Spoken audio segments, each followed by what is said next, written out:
Guten Abend, meine Damen und meine Herren. Ich wollte meine Meinung über das Vorfall, was in Köln passiert wurde, äußern. Von Silvesterabend.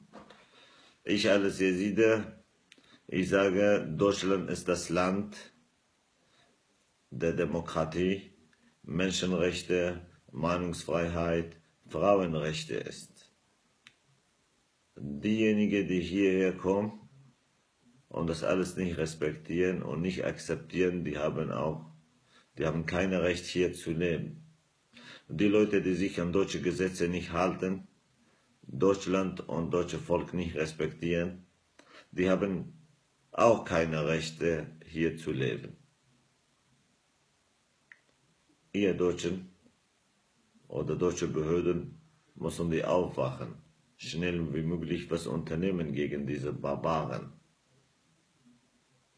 Wovor habt ihr Angst?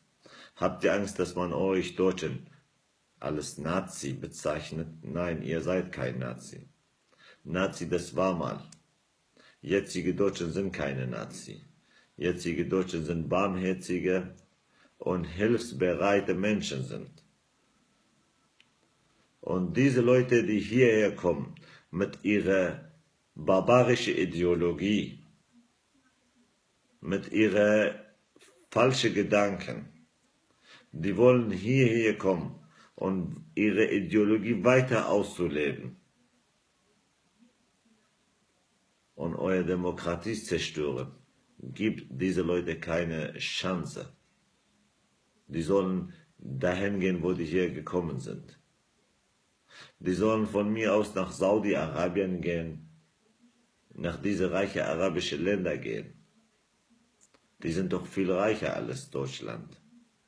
Und ich hoffe, dass jeder Deutsche dieses Video sieht. Und einen schönen Abend wünsche ich euch allen. Danke.